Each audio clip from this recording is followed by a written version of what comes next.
Rasulullah sallallahu alaihi wasallam, idza tasa'aba ahadukum, apabila menguap salah satu kalian, falyaruddahu, hendaklah dia menolaknya mastata'a, semampu dia. Fa inna ahadakum, karena sesungguhnya salah satu kalian, idza qala ha, apabila bersuara ha, dhahika minhu syaitan, tertawa terhadapnya setan, setan menertawakannya. Hadis riwayat Bukhari sahih. Hadis ini menunjukkan dilarangnya menguap sambil mengeluarkan suara. Jadi menguap itu adabnya, satu, mulutnya ditutup, dua, suaranya ditiadakan, jangan sampai bersuara. Itu adabnya dua. Dan ada tiga suara yang dilarang oleh Rasulullah SAW. Satu, menguap. Yang kedua adalah bersin. Yang ketiga adalah sendawa. Mari kita lihat hadis tentang sendawa.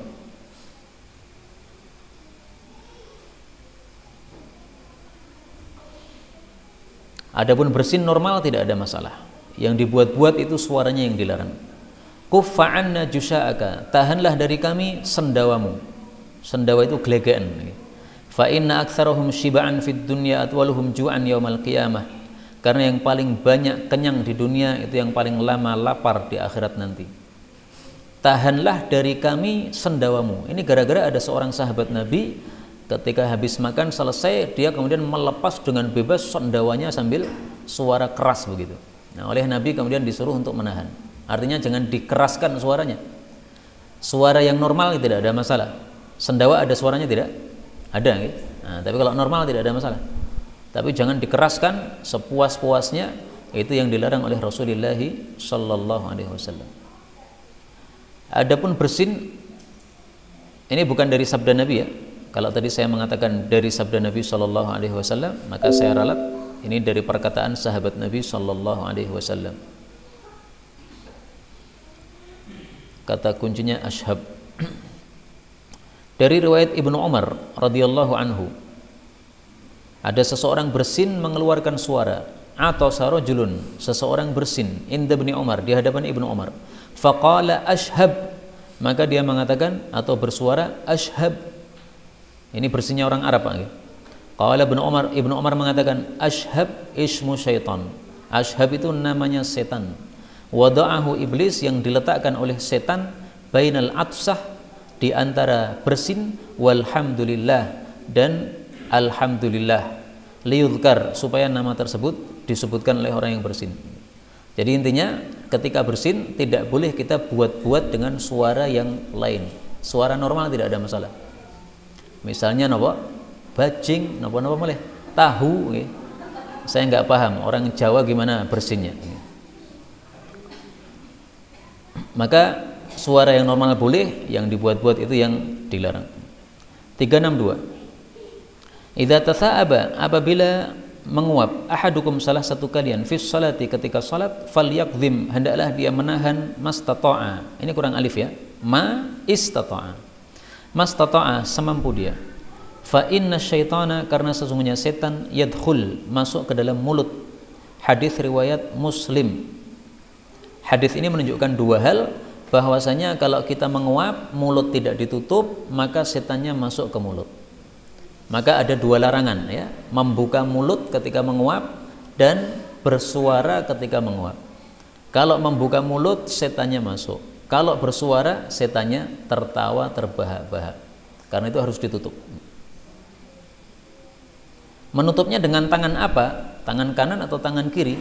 Saya tidak menemukan penjelasan para ulama. Tapi kalau saya pribadi lebih suka tangan kiri, karena tangan kanan biasanya digunakan untuk muamalah kita, ya, jabat tangan dan sebagainya. Nah, kalau digunakan untuk menutupi menguap, barangkali ada ludah yang menempel di sini, jadi berbau, nggak enak. Nah, maka paling bagus pakai tangan kiri saja. Ada bagian punggungnya sini yang tidak sering dipakai. Nah, tapi seandainya pakai tangan kanan, ya saya tidak melarang.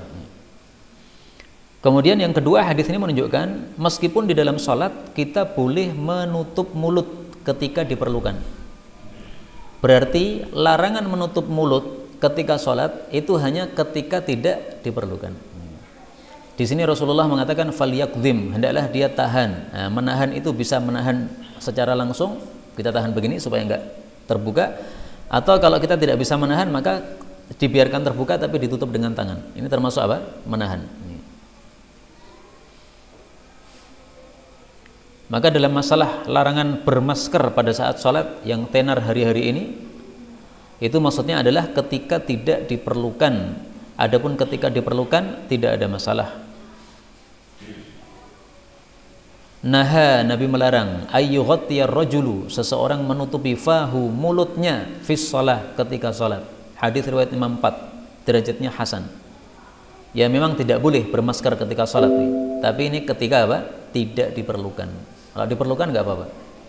Misalnya seseorang batuk-batuk, khawatir mengganggu orang-orang sebelah-sebelahnya, nah, maka dia pakai masker.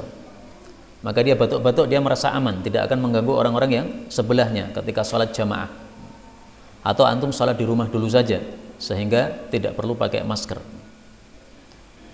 Tapi untuk hari-hari ini tampaknya sudah tidak banyak corona, ya.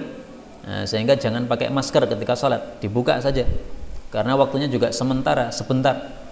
Sholat di tengah-tengah kita paling berapa menit? 10 menit, 15 menit, nggak lama.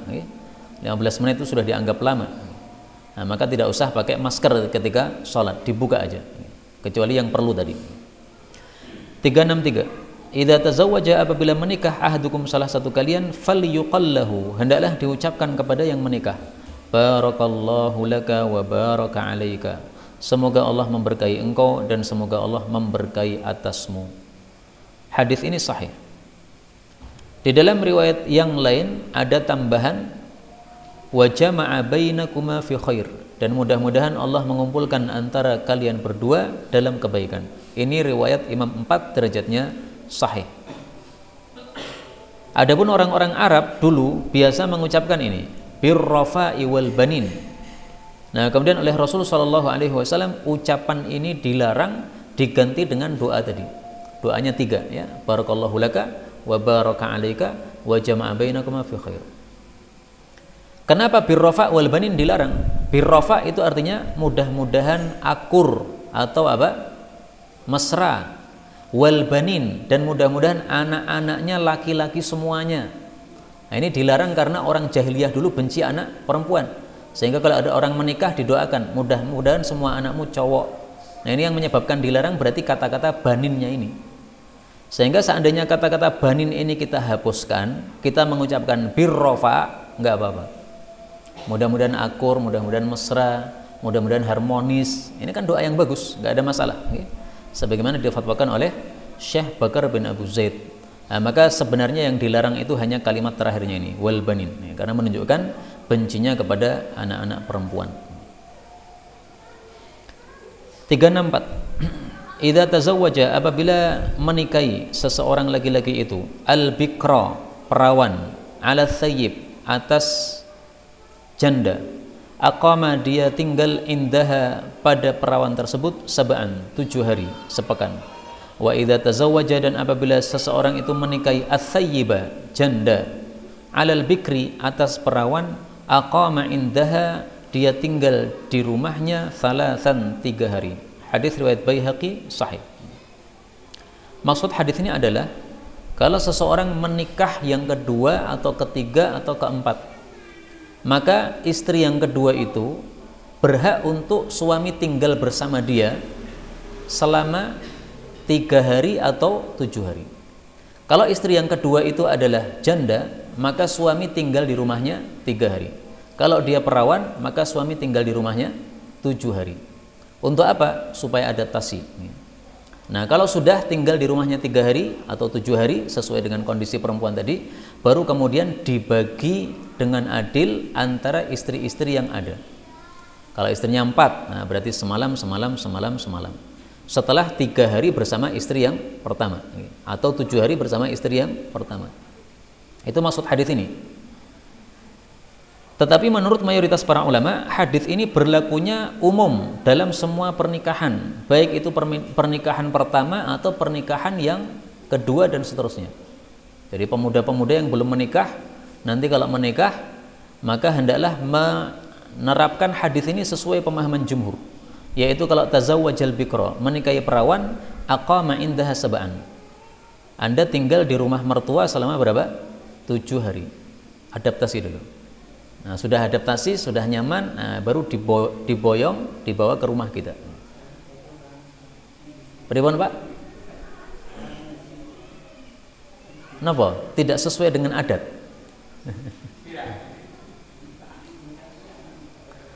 Wa idza tazawwaja thayyib, tapi kalau menikahnya perawan janda, maka Anda tinggal di rumah mertua hanya 3 hari. Kenapa kalau janda hanya 3 hari? Karena dia sudah terbiasa dengan laki-laki. Dia sudah pernah mengalami menjadi istri. Sehingga untuk adaptasi tidak perlu lama. 3 hari udah cukup.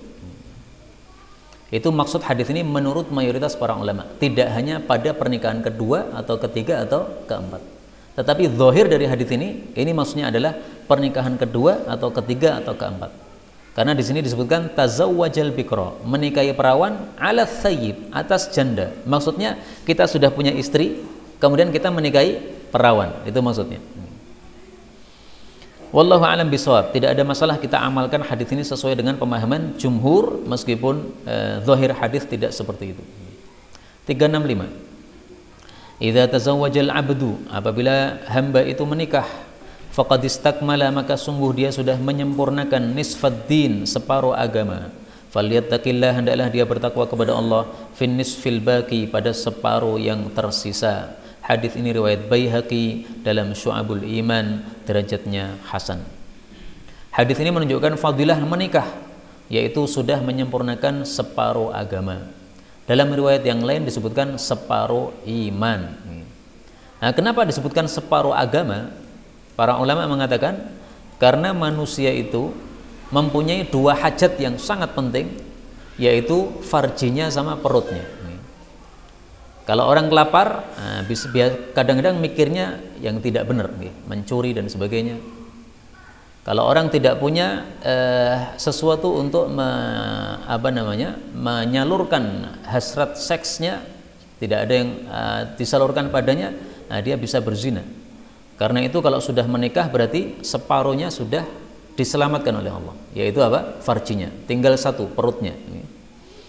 Itu yang dimaksud nisfaddin berdasarkan pemikiran tersebut. Wallahu a'lam bissawab.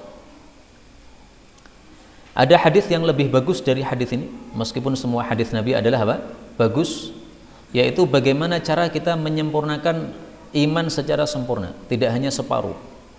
Man ahabba lillah, siapa yang cinta seseorang karena Allah, abghadha lillah, membenci juga karena Allah, a'ta lillah, memberi juga karena Allah, mana'a lillah, tidak memberi juga karena Allah, faqad istakmalal iman, berarti sudah sempurna imannya. Hadis riwayat Abu Dawud sahih. Jadi supaya iman kita sempurna gimana? Semua amalan didasarkan untuk Allah Subhanahu wa taala. Kenapa ngomong? Karena Allah. Kenapa diam? Karena Allah. Kenapa menulis? Karena Allah. Kenapa memberi? Kenapa tidak memberi? Semuanya karena Allah Subhanahu wa taala. Berarti imannya sempurna. Nah, maka saya yakin ini hadis paling bagus dalam majelis ini untuk kita terapkan.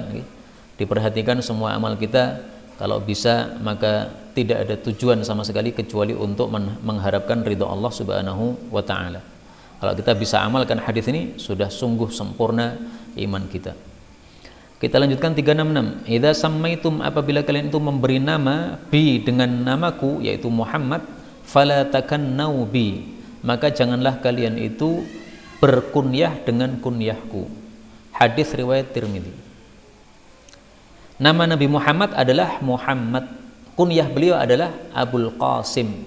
Maka maksud beliau dalam hadis ini adalah kalau nama kita sudah Muhammad, jangan bernama kunyah Abul Qasim. Kalau kunyah kita adalah Abul Qasim, maka jangan kita memberi nama diri kita Muhammad.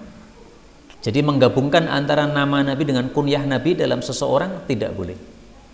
Kita punya anak dikasih nama Muhammad, silahkan. Dikasih nama Abul Qasim, silahkan. Tapi dikasih nama Muhammad Abul Qasim, tidak boleh. Karena itu hadis ini tafsirannya menurut pendapat yang paling kuat insya Allah adalah hadis yang lain. Rasulullah Shallallahu Alaihi Wasallam bersabda, la tajma'u bainasmi wa kunyati. La tajma'u, janganlah mengumpulkan bainasmi, antara nama saya, wa kunyati, dengan nama kunyah saya. Hadis riwayat Imam Ahmad. Nama kunyah itu nama yang dimulai dengan Abu atau Ummu. Nah, nama beliau Muhammad, kunyah beliau Abul Qasim. Maka seperti saya berkunyah Abul Qasim tidak boleh, karena nama saya sudah Muhammad Abdullah. Nanti kalau saya punya anak lagi, saya kasih nama Al Qasim boleh, tetapi saya berkunyah Abul Qasim tidak boleh. Abu Zaidan boleh, anak pertama. Abu Akyas boleh, Abu Sabik boleh, tapi kalau Abul Qasim tidak boleh. 367.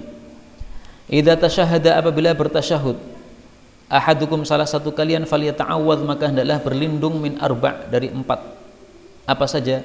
Min adzabi jahannam, dari siksa jahannam, wa adzabil qabr, siksa kubur, wa fitnatil mahya wal mamat, dan fitnahnya atau ujiannya hidup dan mati, wa min syarril masihid dajjal, dan dari keburukan al-masihid dajjal. Al-masih artinya apa? Yang mengelilingi bumi. Tsumma yad'u, kemudian hendaklah dia berdoa, li nafsihi, untuk dirinya sendiri, bima badalahu, dengan apa yang terserah bagi dia. Hadis ini riwayat Nasa'i sahih. Hadis ini menunjukkan dua hal, disyariatkannya setelah selesai tasyahud berlindung dari 4 perkara: azab jahannam, azab kubur, dan seterusnya. Dan ini menunjukkan bahwa azab kubur itu betul-betul ada. Menyelisih pemahaman ini kelompok Mu'tazilah. Mu'tazilah mengatakan azab kubur tidak ada. Nah, ini pendapat yang sesat dari kelompok sesat Mu'tazilah. Kemudian yang kedua, hadis ini menunjukkan yad'u li nafsihi bima badalahu. Dalam sholat boleh kita berdoa bebas, terserah kita. Kalau kita punya hutang, ya doa minta dilunasi hutang. Kita punya masalah, doa supaya masalah diselesaikan. Keluarga sakit, berdoa supaya keluarga disembuhkan, bebas doanya. Yang jelas ketika doanya dibaca di dalam sholat wajib dengan berbahasa Arab. Kalau di luar sholat maka boleh tanpa bahasa Arab.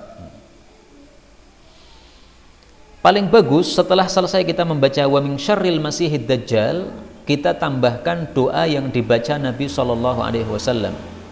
Wa a'udzubika minal maghrami wal ma'tham, atau minal ma'thami wal maghram. Saya berlindung dari al-ma'tham, dosa, wal maghram, dan utang. Ini biasa dibaca oleh Nabi setelah membaca doa 4 ini.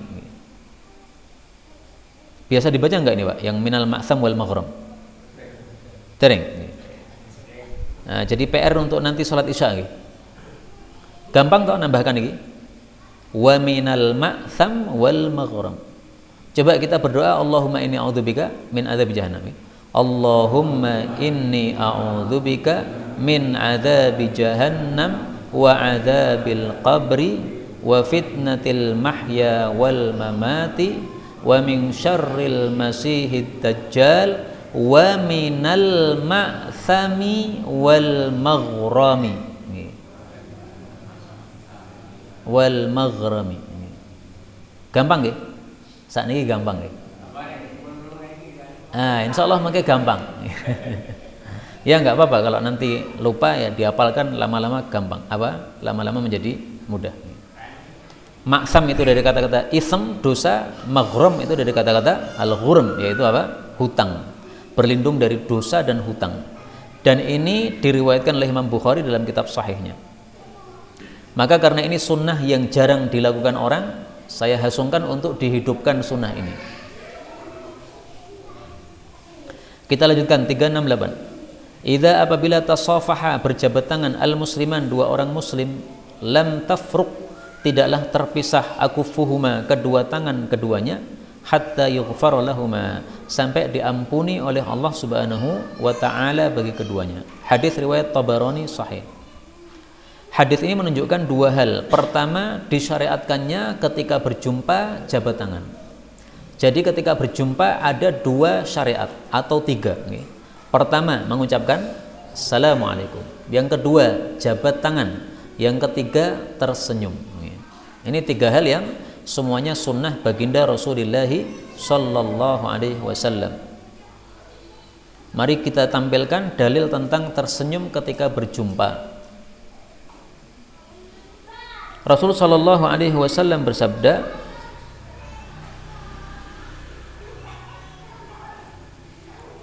la tahqiranna minal ma'rufi syai'an, jangan meremehkan apapun kebaikan meskipun sedikit.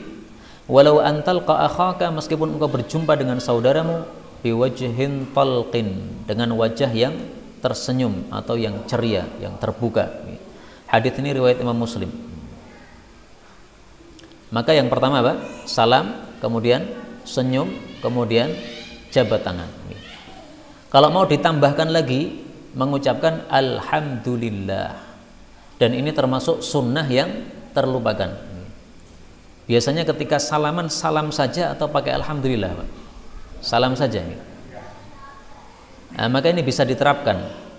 Ayyuma muslimainil taqaya, siapapun dua muslim yang berjumpa, fa akhadha ahaduhuma biyadi sahibih, lalu salah satu memegang tangan saudaranya, fatasafaha, lalu keduanya jabat tangan, wa hamidallaha ta'ala jami'an, kemudian kedua-duanya mengucapkan alhamdulillah, tafarraqa wa laysa bainahuma khati'ah, maka keduanya pisah, sudah tidak punya dosa lagi. Hadis riwayat Imam Ahmad, disahihkan oleh dia dan disahihkan oleh Al-Albani.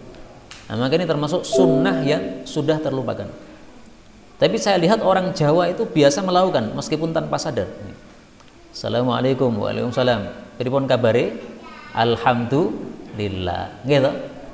Tapi mestinya yang alhamdulillah dua-duanya, Pak. Alhamdulillah dua-duanya, karena di sini wa hamida, dan keduanya memuji Allah Subhanahu wa taala. Berarti kalau kita tanya langsung alhamdulillah saja. Bagaimana kabarnya? Alhamdulillah. Nah, dia menjawab juga apa? Alhamdulillah. Tapi inilah sunnah Rasul sallallahu alaihi wasallam, ya. Kadang-kadang kita belum mengamalkannya, padahal kita sudah berapa lama hidup di atas muka bumi ini. Nah, mestinya sunnah-sunnah begini bisa kita tambahkan dalam kehidupan kita supaya semakin barokah. 369. Idza tatahhara, apabila bersuci ar-rajulu seseorang, thumma marra, kemudian lewat, ilal masjid, ke masjid, yar'as shalah, menunggu salat, katabalahu, mencatat untuknya, katibuhu, pencatatnya, maksudnya malaikat raqibun atid, bikulli khutwatin, dengan setiap satu langkah, yakhtuha ilal masjid, yang dia melangkahkannya ke masjid, asyra hasanatin, 10 pahala. Ini hadisnya sahih, bahwa satu langkah ke masjid 10 pahala. Berarti berapa pahala kita ke masjid tinggal dikalikan. Berapa langkah bisa dihitung, nanti dicoba. Nah, 100, andaikan 100 langkah, 100 kali 10 udah 1000 pahala. Ini hadis ini kalau kita bacakan untuk anak-anak kecil, insya Allah mereka semangat ke masjid. Anak-anak suruh berangkat ke masjid, suruh ngitung, kamu langkahmu berapa, itu dikali 10 pahala. Insya Allah semangat mereka. Wal qa'id, adapun orang yang duduk, yar'as shalah, menunggu salat, yaitu di masjid, kal qanit, itu seperti orang yang melakukan salat. Jadi kalau kita sampai di masjid, kemudian salat sunnah, kemudian duduk. Nah, duduk itu meskipun tidak melakukan apa-apa, itu diberi pahala salat. Itu yang dimaksud kal qanit, seperti orang yang tunduk, maksudnya orang yang salat. Wa yuktabu minal musallin, bahkan dicatat termasuk orang-orang salat, maksudnya mendapatkan pahala salat, min hini yakhruj, sejak keluar min baitihi, dari rumahnya, hatta yarji'a ilaih, sampai dia pulang lagi ke rumahnya. Jadi pahala melakukan amal soleh itu PP-nya sama, berangkatnya dan pulangnya apa? Sama, pulang perginya sama. Karena di sini Nabi mengatakan hatta yarji', sampai pulang ke rumah. Nah, maka kalau kita berangkat pengajian pahala, pulang pengajian juga apa? Pahala. Tapi pulang pengajian nggak usah muter-muter, Pak. Ben pahalanya akeh muter-muter sik. Niku neko-neko niku. Biasa sajalah, tidak usah apa? Neko-neko. Kemudian mungkin ada yang bertanya, bukankah Rasul sallallahu alaihi wasallam dalam hadis yang lain mengatakan satu langkah itu ke masjid itu bukan 10 pahala, tapi hanya 1 pahala atau 1 derajat. Innalakum, sesungguhnya bagi kalian, bikulli khutwah, untuk masing-masing 1 langkah ke masjid, darajah, itu meninggikan 1 derajat. Hadis riwayat Muslim. Dalam riwayat yang lain mendapatkan 1 pahala. Dalam riwayat yang lain mendapatkan apa? Digugurkan dosa, 1 dosa. Nah, bagaimana cara mengatasi ini? Ini kita perhatikan, apakah asyru hasanat, 10 pahala, ini hadisnya sahih atau tidak? Ternyata kita temukan di sini hadisnya sahih. Nah, kalau sahih, maka dua-duanya terpakai. Berarti kesimpulannya, ada orang datang ke masjid, ada yang dapat pahalanya 1 setiap langkahnya, ada yang pahalanya 10 setiap langkahnya. Nah, kok pahala bisa berbeda? Para ulama katakan, pahala berbeda biasanya dengan sebab keikhlasan yang berbeda. Nah, kita datang ke masjid ikhlas atau tidak? Ikhlasnya seberapa persen? Kita datang ke masjid keberatan atau tidak? Terpaksa atau tidak? Nah, orang-orang munafik kan ke masjid dengan terpaksa. Nah, tidak mungkin mereka mendapatkan pahala sebanyak ini. Bahkan orang munafik karena kafir hakikatnya tidak ada pahala sama sekali. Karena itu mari kita usahakan ikhlas betul-betul dalam melakukan apapun kebaikan, niscaya pahala dibesarkan oleh Allah Subhanahu wa taala. Hadis terakhir, monggo, Pak.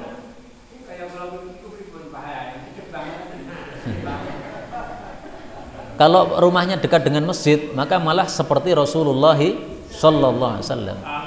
Ya, seperti Rasulullah malah sering ke masjid, ibadah ke masjid, malah lebih untung, Pak. Mungkin dari sisi langkah kita bisa kalah dengan yang jauh, nih. Tapi dari sisi lain bisa sering iktikaf, gitu. Yang lain-lain sudah pada pulang karena rumahnya di dekat, wes neng masjid wae.